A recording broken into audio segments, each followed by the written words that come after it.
Bonjour à toutes et à tous et bienvenue dans cette vidéo de votre coffret hédoniste du mois de mars 2025. C'est un vrai plaisir pour moi de vous retrouver et de parler de ce fameux thème de la rencontre du jour et de la nuit. Vous avez peut-être lu dans le leaflet l'introduction à ce thème. Je voulais évidemment dans ce coffret mettre 2 vins rouges, sortir de l'hiver pour avoir, on va dire, une transition à la période un petit peu du cocooning de l'hiver et les premiers beaux jours qui se livrent à nous en ce moment. Et donc proposer une idée de contraste entre le cornas de votre coffret et cette petite merveille à base de grenache de Corse du domaine Pierretti de la Rocca. Alors mettons le projecteur sur cette nouvelle génération de viticulteurs qui s'installe maintenant dans le cœur de l'appellation Figari, partie sud de la Corse, un écrin magnifique dans lequel d'ailleurs la famille Pierretti de la Rocca cultive la culture du beau et du bon en même temps. Il faut aller voir un petit peu leur site internet, regarder un petit peu leur offre de chambre d'hôtes, un paysage absolument féerique au cœur duquel on a évidemment un vignoble et puis quelques cépages endémiques avec du Schiacarelle, du Niluccio et bien sûr d'autres variétés comme par exemple ici cette cuvée de grenache pur baptisée à Françoise. Alors si j'ai choisi cette cuvée dans votre coffret, c'est parce que j'ai adoré l'esprit extrêmement printanier, digeste, pas du tout coloré. Vous allez voir, on va parler de vin de parfum un petit peu à la dégustation.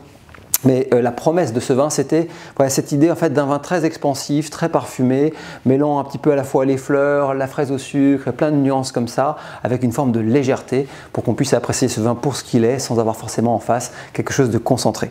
Et bien sûr, dans le reste de votre coffret, vous aurez un cornas beaucoup plus appuyé. On y reviendra dans une autre vidéo.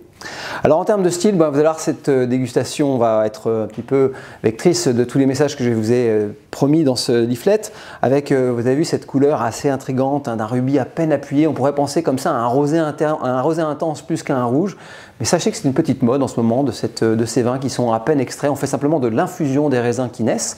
Et sur le grenache, je trouve que ça fonctionne plutôt pas mal, puisque malgré la légèreté, malgré la robe qui pourrait comme ça laisser songeur un petit peu sur l'intensité structurelle du produit, eh bien, vous allez voir qu'au nez, il y a beaucoup de parfum.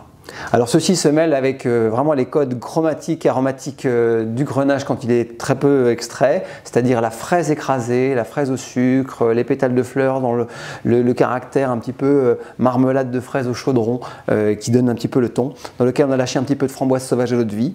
Et puis, ce que j'aime dans ce vin, c'est qu'il nous rappelle aussi des codes stylistiques de certains vins de la vallée du Rhône à base de grenache qui sont très infusés, dans lesquels on a mis un peu de grappe entière et sur lesquels on floralise, on mentole un petit peu également les messages.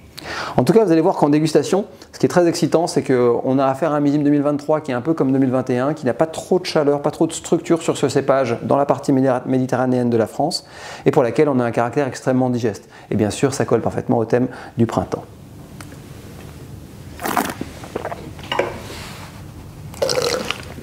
En bouche, guettez la structure, guettez la longueur, elle n'est pas si fluette que ça, cette bouteille. Au contraire, on dirait que c'est un vin qui s'installe avec un petit peu de richesse et de corps. On guette bien le cœur bien acidulé. Et ça, c'est très rare sur les grenaches, du cœur de bouche qui a du rythme, qui a du dynamisme. Et ce que j'aime surtout en fait dans la finale de bouche de ce vin, c'est qu'on s'abstient d'avoir de l'amertume qui est des fois caractéristique de ce cépage quand il est un peu trop chaud. Et bien là, je trouve que le fait qu'on soit allé très doucement sur l'infusion et qu'on ait choisi également les presses, qu'on ait juste le jus de goutte comme ça, on obtient quelque chose d'extrêmement fin.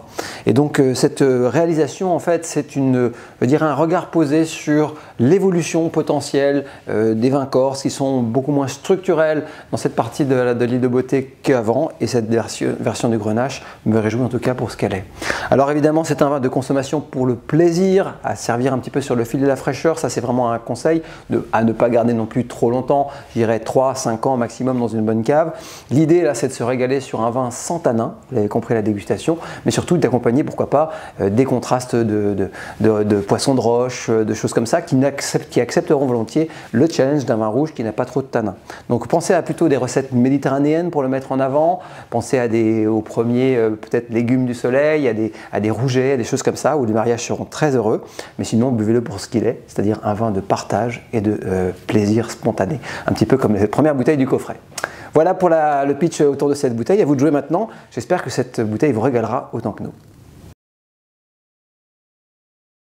Je vous retrouve donc pour la deuxième vidéo de votre coffret hédoniste du mois de mars 2025 avec Un peu d'excitation parce que c'est un vin que certains ont déjà dégusté sur le millésime 2018.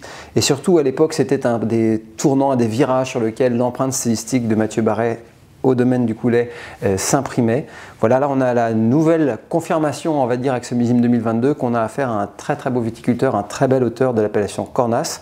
Et donc je reboucle la boucle avec mon thème de la rencontre du jour et de la nuit.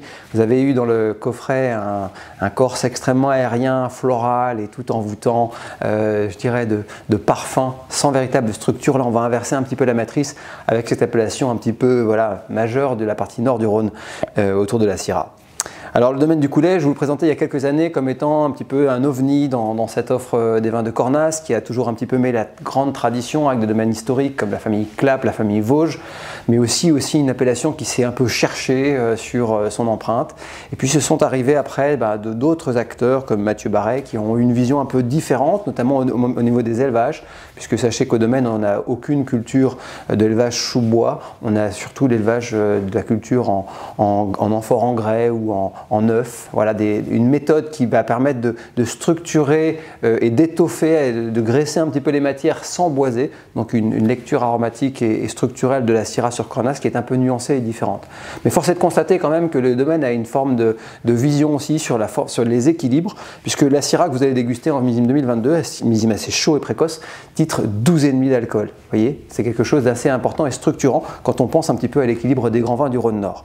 Alors à titre personnel, je préfère ce genre d'équilibre sur les Syrah du Rhône Nord parce que je trouve que c'est quand elles sont sur des structures en alcool bas qu'on a le meilleur reflet de la lecture des sols. C'est un peu moins lisible quand les vins font 13,5 ou 14. Et donc là, retrouver ce Cornas de Mathieu Barret dans cet équilibre, c'est une forme de retour un petit peu aux sources pour moi. Ce qui est intéressant dans cette cuvée, c'est qu'elle arrive à faire cette cuvée Brice-Cailleux, qui est une cuvée d'assemblage de différents secteurs du coteau. Ce qui est intéressant dans cette cuvée, c'est qu'elle livre un Cornas relativement accessible en jeunesse. Sachez qu'il y a un autre étage de la fusée qui s'appelle Bille Noire, qui est toujours commercialisé avec une année de plus en bouteille et qui, elle, met en avant des terroirs un peu plus profonds encore de l'appellation. Mais j'ai adoré cette lecture du millésime 2022, qui est bien sûr intense, mais pas trop extrait. Et surtout, j'ai beaucoup aimé la conjugaison aromatique où on sent que la Syrah est mûre, donc avec ces instances un petit peu de poivre, de violette, de Sichuan, on a cette sensation un petit peu épicée bien entendu du cépage. On sent qu'on a le girofle et toutes ces notes un petit peu avec la grappe entière qui va apporter une forme de complexité, mais on a le fruit qui reste extrêmement docile et qui va donner, même en jeunesse, un certain plaisir. La preuve en bouche.